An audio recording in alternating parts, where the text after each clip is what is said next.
행복하십니까?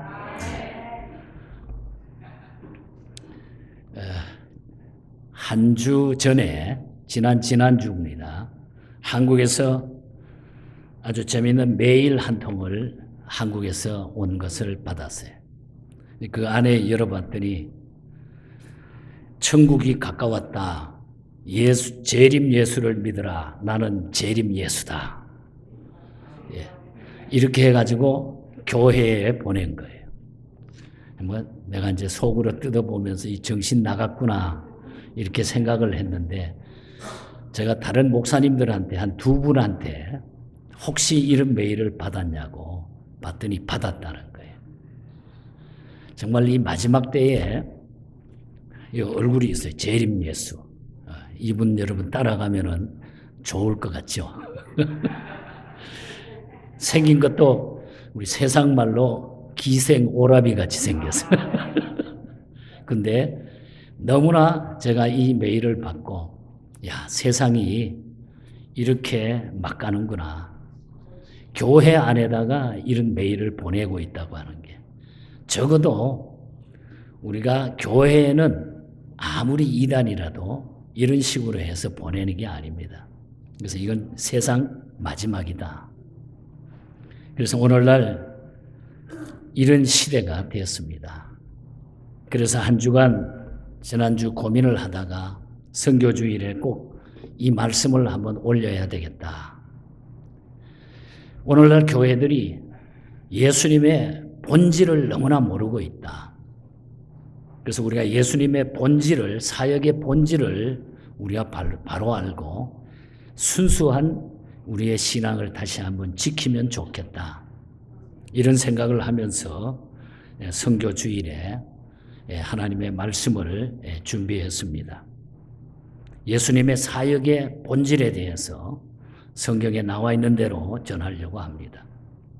말씀을 전하면서 우리 한국의 김준태 시인의 감꽃이라고 하는 아주 짤막한 시를 하나 소개해 드릴게요. 어릴 적엔 떨어지는 감꽃을 샜지. 전쟁통엔 죽을 병사들의 머리를 세고, 지금은 엄지에 침발라 돈을 세지. 그런데 먼 훗날엔 무엇을 셀까 몰라. 이런 시입니다. 어릴 적 해맑은 동심을 가졌던 어린아이가 성장하면서 전쟁의 참상을 목격하고 점점 세상에 물들어서 그 순수함을 잃어가는 과정을 담백하게 그려내고 있는 그런 시입니다. 순수함을 지키기라고 하는 것은 어려운 일입니다. 우리가 순수함을 지킨다고 하는 것. 우리의 마음이 그렇고 권력이 그렇고 단체의 모임이 그렇습니다. 처음에는 순수하고 바른 마음으로 시작을 하지만 세월이 흐르면서 그 순수함이 변질되기가 쉽습니다. 처음에 순수함이 변질되지 않기 위해서는 끝없는 자기 성찰과 순수함을 지키려는 곽고의 노력이 없으면 이 순수함을 지킬 수가 없는 겁니다. 교회라고 예외가 아닙니다. 연약한 인간으로 구성된 교회 역시 마찬가지. 항상 변질의 위험에 노출되어 있다는 거예요. 교회가.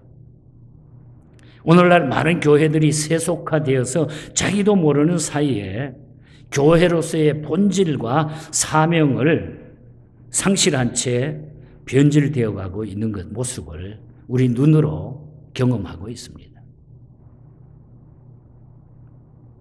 그러므로 교회는 그 순수함을 잃어버리지 않기 위해서 우리 먼저 예수님의 사역의 본질이 무엇인가를 바로 깨닫고 그 사역의 본질 따라 교회가 다시 일어나야 된다는 거예요. 그래야만 교회도 예수님의 발자취를 따라서 교회로서의 본질을 잃지 않고 그 순수함을 지켜나갈 수 있기 때문에. 그렇다면 예수님께서 공생애를 통해 가지고 우리에게 보여주신 예수님의 사역의 본질이 과연 무엇일까? 오늘 선교 주일에 몇 가지 말씀을 올리려고 합니다. 먼저는 하나님께서 예수님의 사역의 본질이 인간의 비극을 몰아내는 것에 있음을 보여주고 있습니다. 인간의 비극을 몰아내는 데 있다. 그게 예수님의 사역의 첫 번째 본질이에요.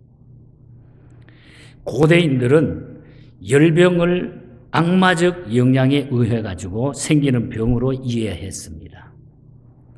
그러므로 오늘 본문에 나오는 베드로의 장모가 지금 열병으로 누웠다고 하는 것은 어떤 의미에서 보면은 사탄의 권세에 잡혀 있는 인류의 모습을 보여주고 있다는 거예요. 예수님의 관심은 귀신 들린 자들과 병자들과 연약한 자들에게 있었어요. 예수님의 관심이. 예수님은 죄와 사망의 권세에 매여 비참한 삶을 살아가는 자들을 불쌍히 여기셨고 말씀과 능력으로 그들을 치유해 주셨습니다. 사람들은 주저없이 예수님께 베드로의 장모가 열병으로 누웠다는 사실을 고합니다. 예수님은 그 말씀을 듣고 즉시 베드로의 장모의 열병을 고쳐주셨다고 하는 것이 오늘 본문에 나타나고 있어요. 이와 같이 예수님의 사역의 본질은 악한 마귀 권세와 죄와 사망에 매여 있는 백성을 풀어주는 데 있다는 거예요. 예수님의 사역의 본질. 예수님께서 공생애를 시작하시면서 해당해서 첫 번째로 하신 설교도 이러한 내용의 설교입니다. 우리가 잘 아는 누가복음 4장 18절과 19절에 보면은 주의 성령이 내게 임하셨으니 이는 가난한 자에게 복음을 전하게 하시려고 내게 기름을 부으시고 나를 보내사 포로된 자에게 자유를 눈먼 자에게는 다시 보게 함을 전파하며 눌린 자에게는 자유함을 주고 주의 은혜의 해를 전파하려 하심이니라. 눌린 자, 아픈 자, 병자들에게 예수님께서는 그들을 치유해 주시고 그들을 구원해 주시는 사역이 예수님의 사역의 본질이었다는 거예요. 오늘날 교회 역시 이러한 예수님의 사역의 본질을 인식하고 인류의 고통과 질병과 비참함을 몰아내는 일에 힘써야 된다는 거예요. 그래서 우리가 정말 인류의 비참함, 이 고통, 아픔, 상처, 병 우리 주님께 고하면 된다는 거예요. 그게 예수님이 이 땅에 와서 우리 인류에게 주셨던 사역의 본질이라는 거예요. 그래서 교회는 어려운 이웃을 돌보며 병자를 고쳐주며 죄와 사망에 매여 있는 사람들의 사슬을 끊어주는 일을 외면해서는 안 된다는 거예요. 근데 오늘날 교회들이 비대해지면서 물질적인 풍요를 누리면서 엉뚱한 일들을 하고 있는 겁니다. 그래서 대형교회, 중형교회, 소형교회 나눠가면서 대형교회에 있는 목사들은 자기 그것을 어떤 명예적인 자랑으로 그래 교회가 물질적인 타락이 오고 있어요. 오늘 교회가 지녀야 할 사명의 순수한 모습이기 때문에 우리는 영혼 구원에 죽어가는 그 영혼 아픈 상처 입은 그 사람들에 대해서 교회는 사랑을 주고 베푸는 일을 먼저 감당해야 된다. 우리 교회가 부자다. 우리 교회가 잘났다. 그 자랑이 아니라 교회를 통해서 많은 영혼들이 교회는 어떤 사람들의 모인 공동체가 아니에요. 교회는 교회예요. 공동체하고 교회는 달라요. 교회의 사명은 영혼을 구원하는데 그들의 상처를 싸매는데 치유함의 역사가 나타나야 된다는 거예요. 그래서 아무나 올 수 있어야 돼, 교회는. 우리는 어떤데 참 마음 맞는 사람만 모였으면 좋겠다. 예수 잘 믿는 사람만 모였으면 좋겠다. 그건 교회로서의 사명이 아니에요. 그 누구에게도 우리는 치유함과 아픔과 이 상처를 우리가 돌보면서 이걸 우리가 함께 나눌 수 있는 것이 예수님의 사역이었어요. 그래서 교회가 지녀야 할 사명은, 순수한 모습은 먼저 우리는 인간의 비극을 치유할 수 있어야 된다. 인간의 비극. 그래서 그 아픈 자들이 교회를 통해서 위로받고 고침을 얻어야 되는 거예요. 그 다음에 두 번째로는 예수님의 사역의 본질은 인간성 회복에 있음을 보여줍니다. 인간성을 회복시켜 주신다. 31절에 보면은 나아가사 그들을 잡아 일으키시니 열병이 떠나고 여자가 그들에게 수종드니라. 베드로의 장모가 열병이 떠나고 나가지고 예수님과 거기에 모인 모든 사람들을 수종드니라, 그런 이야기죠. 베드로의 장모는 예수님의 능력으로 열병에서 노임받았어요. 그 병을 고침받았어요. 그래서 곧바로 일어나가지고 예수님과 그 일행을 수종들었다. 여기에 수종든다고 하는 이 말은 따라 쫓는다 하는 의미, 따라서 쫓아간다. 그리고 혹은 가까이에서 심부름을 한다, 이런 등의 뜻을 가지고 있어요. 수종든다고 하는 것은. 베드로의 장모는 건강을 회복하자 예수님을 수종드는 일, 곧 작은 일에 충성하는데 아마도 예수님께서 십자가에 달리실 때까지 그 일을 계속했을 것으로 추정이 돼. 우리가 어디에서 볼 수 있냐 하면은 마가복음 15장 41절, 예수님이 마지막 십자가 지실 때에 보면은 마가복음 15장 41절에 보면은 이런 말씀이 나타나요. 이들은 예수께서 갈릴리에 계실 때에 따르며 섬겼던 자들이요, 또 이 외에 예수와 함께 예루살렘에 올라온 여자들도 많이 있었더라. 예수님을 통해서 고침받고 예수 믿고 변화된 그 사람들이 끝까지 인간성의 회복을 통해 가지고 끝까지 예수를 믿고 수종드는 이 아름다운 모습이 바로 우리 기독교의 변화의 모습이라는 거예요. 우리가 예수 믿고 나면 변화된 모습이 바로 인간성의 회복이라는 거예요. 병에서 고침받은 베드로의 장모가 즉시 예수께 수종들었다고 하는 것은 예수님의 사역을 이해하는 데 매우 중요한 단서를 우리에게 주고 있는 것입니다. 즉 예수님은 단순히 인간의 질병만 고쳐주시는 것이 아니라 그것을 통해 가지고 하나님과 인간 사이에 단절된 관계를 회복시켜 주신다는 거예요. 그래서 우리가 예수 믿게 되면은 우리가 죄악으로 살던 그 세상에 아무렇게나 살던 우리들이 주님과 회복이 돼가지고 인간성이 회복이 돼가지고 예수님하고 올바른 관계가 맺어가지고 이제는 그 생활을 하는 것이 아니라 아름다운 생활로 변화가 된다는 거예요. 이게 우리가 교회가 해야 될 일이에요. 예수님이 하셨던 일이에요. 예수님은 하나님과 사람 사이에 유일한 구원의 이름인 동시에 중보의 이름인 것입니다. 그래서 다리를 놓아주신 거예요. 이제는 전에 멀리 있던 너희가 그리스도 예수 안에서 그리스도의 피로 가까워졌느니라. 그는 우리의 화평이신지라. 둘로 하나를 만드사 중간에 막힌 담을 허시고 또 십자가로 이 둘을 한 몸으로 하나님과 화목하게 하심이니라. 에베소서 2장에 나오는 이 말씀이 바로 주님이 우리의 중보자가 되어주셔서 우리 다 망가져 있는 우리 인간을, 그 관계를 하나님과 아름답게 회복시켜 주셨다. 그래서 예수 믿으면요, 망가진 우리의 인생이 새롭게 역사되게 된 줄 믿습니다, 여러분. 그래서 예수 믿어야 돼요. 세상에 고난받고 힘들고 어려운 자들은 예수 믿으면 다 회복이 되게 돼 있어요. 그 어떤 일들 가운데서도, 어떤 환경 가운데서도 예수님 붙잡으면 회복되어질 줄 믿습니다, 여러분. 인간은 본래 하나님을 찬양하며 하나님께 영광 돌리기 위한 목적으로 창조되었습니다. 그런데 아담의 범죄 이후에 하나님으로부터 멀어지고 말았던 것입니다. 죄 때문에. 예수님은 구약의 선지자들이 예언한 대로 이스라엘 백성들을 하나님께 돌아오게 하셨어요. 하나님을 떠난 백성들을 불러가지고 하나님을 경배하는데 예수님의 사역의 본질이 되었다고 하는 이 사실을 분명하게 신구약 성경은 우리에게 가르치고 있어요. 그래서 오늘 예수님의 사역의 본질은 인간성의 회복이다.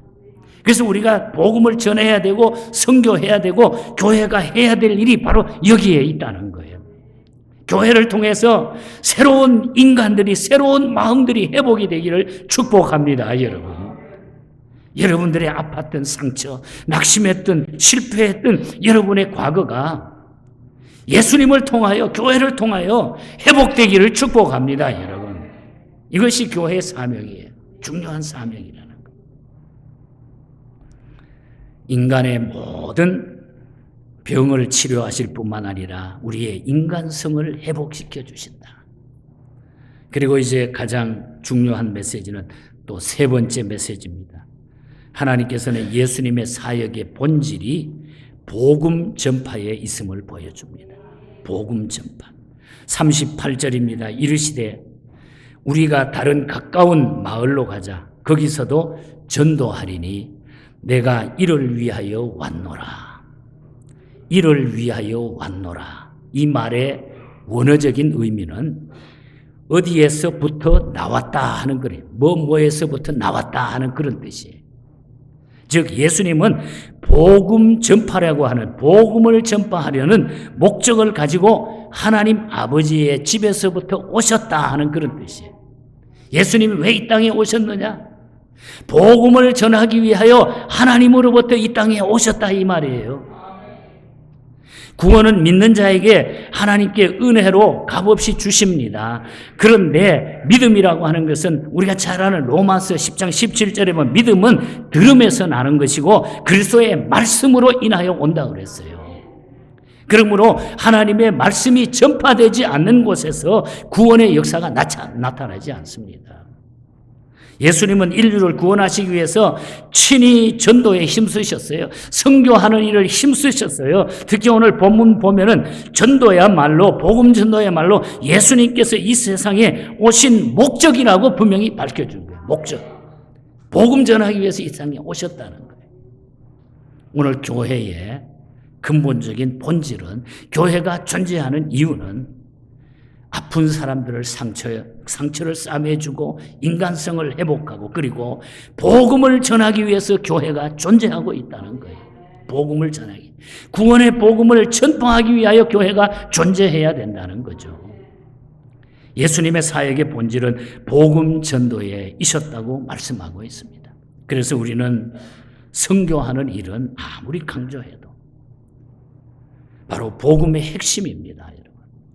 그래서 우리 교회가 끝까지 이 시대에 인간성을 회복시키는 메시지를, 사랑을 우리가 베품으로 인해서 주의 복음이 땅끝까지 증거되는 이 역사를 우리 교회가 끝까지 감당할 수 있기를 간절히 바랍니다, 여러분.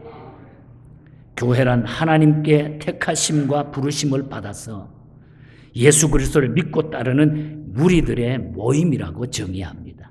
거룩한 성도들의 모임이라고 말합니다. 그걸 에클레시아라고 이렇게 말합니다. 그리고 그 교회의 머리는 예수 그리스도라고 말합니다. 그러므로 교회가 그리스도이신 예수님의 뜻을 이루는 순수한 교회로 남기를 원한다고 하면은 예수님께서 하신 대로 불행당한 이웃의 고통에 우리는 동참하고 하나님을 떠난 사람들을 은혜의 보좌 앞으로 나오게 하고 쉼 없이 복음을 전파해야 된다는 거예요. 이것이 교회가 억지로라도 해야 될 일입니다. 사명인 거예요. 그래서 우리는 하나님 앞에 순수하게 우리 자신의 내 존재를 하나님 앞에 순수하게 올려드릴 수 있어요. 그래서 저는 이상한 메일을 받아들고 또 혼자 지금까지 고민하면서 이것저것 생각하다가 다시 우리는 하나님 앞에 순수한 신앙을 교회가 회복하고 내 자신이 회복했으면 좋겠다. 내 존재가 하나님 앞에 올바로 들어지면 좋겠다. 이런 생각을 했습니다. 한 선교사가 인디안 부락을 찾아다니면서 선교를 하다가 어느 날 인디안 추장을 전도하는 데 성공을 했어요. 이 인디안 추장은 예수님을 구주와 주님으로 영접한 후에 마음이 너무 기쁘고 감사했어요. 그리스도 안에 삶이 변화되자 어린아이처럼 막 기뻐서 내가 어떻게 하면 좋겠나. 그래서 얼마 지난 후에 선교사를 찾아가지고 구원받은 것에 대한 감사하고자 사슴 가죽을 가지고 왔습니다. 이 사슴 가죽은 보통 가죽이 아니라 자기가 아주 추장 시절에 가장 귀하게 선물 받은 선물 중에 하나입니다. 그 선물을 드리면서 선교사님, 우리들의 은혜를 입으셨으니 반드시 내가 갚아야 하기 때문에 이것을 드리니까 하나님께 바치기를 원합니다. 받아주시기를 바랍니다. 그랬습니다. 그때 선교사는 미안하지만은 하나님은 사슴 가죽을 쓸 수가 없습니다. 그렇게 얘기를 했어요. 그러자 인디안 추장은 절망하면서 그냥 돌아갔어요. 받을 수 없다 그러니까. 그러자 인디안 추장은 돌아가가지고 이번에는 멋진 백마, 말 한 마리를 가지고 끌어왔어요. 제일 아끼고 사랑하는 제 말입니다.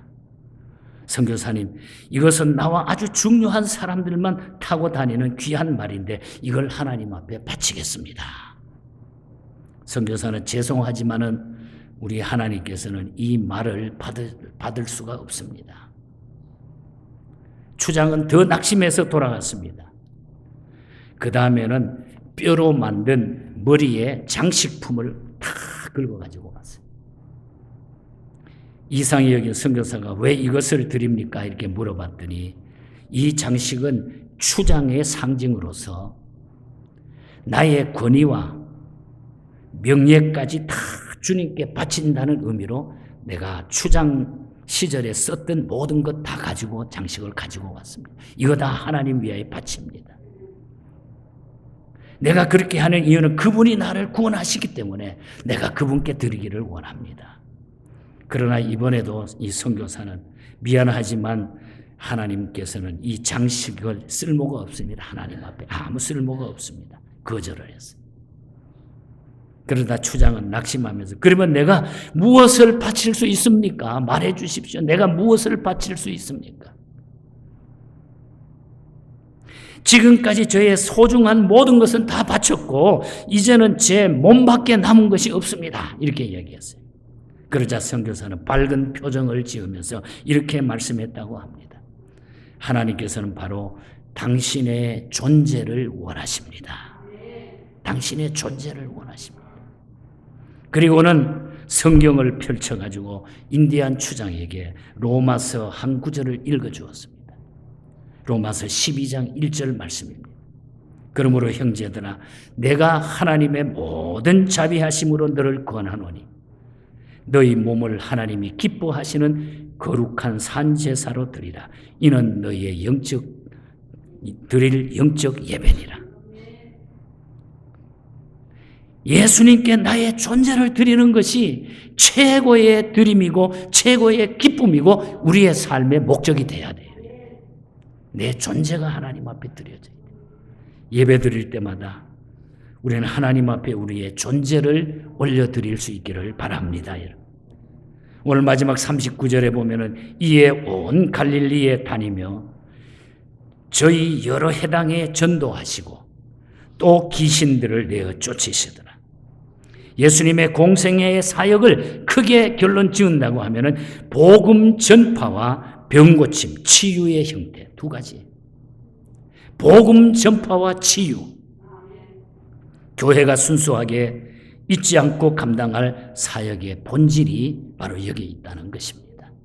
오늘 우리의 존재를 통해서 하나님 앞에 순수한 이 복음 전하는데 우리를 드릴 수 있는 저와 여러분이 될 수 있기를 바랍니다. 엘리자 테일러 카셀이라고 하는 분이 계십니다. 이분은 미국에서 의대를 졸업하고 아주 유명한 의사 생활을 했습니다. 그런데 많은 환자를 자기 손으로 치유하고 고쳤어요. 60이 넘어서 하나님, 제가 제 손으로 많은 육신의 병을 고쳤는데 정말 영원한 치료는 사람의 영혼 구원인데, 이걸 깨닫고 늦게 신학을 공부하고 60세가 넘어서 목사 안수를 받은 엘리자 테일러 카셀 목사님이 계십니다. 그래서 자기는 육신의 병이 중요한 것이 아니라 영혼의 병을 치료하는 것이 훨씬 더 중요함을 그는 깨달았어요. 그리고 자기 아내가 되는 분이 음악대학의 교수로 있었기 때문에 자기가 시를 쓴 그 시를 자기 아내에게 주어서 이 아내가 찬송가 곡을 작곡하게 됩니다. 정말로 우리가 주님 앞에 살아가면서 해야 될 일이 무엇인가를 밝혀주는 한 영혼의 귀중함, 육신의 치유함도 중요하지만 영혼의 치유가 훨씬 더 중요하다고 하는 자기의 경험담과 중요한 메시지를 찬송으로 우리에게 들려주고 있습니다. 우리가 지금은 나그네 되어도 화려한 천국에 멀잖아 가리니, 이 세상에 있을 때 주 예수 위하여 우리가 힘써 일하세. 주 예수 말씀이 온 세상 만민들 흉악한 죄에서 떠나라 하시니, 이 말씀 듣고서 새 생명 얻으라, 이 기쁜 소식을 전하자. 육신에 자기 손으로 많은 치유함을 줬지만은, 그러나 결국 영혼 구원이 영원한 새 생명이라는 것을 깨달았다는 거예요. 영생의 복락과 천국에 갈 길을 만백성 알도록 나가서 전하세. 주 예수 말씀이 이 복음 전하라 우리에게 부탁하셨네.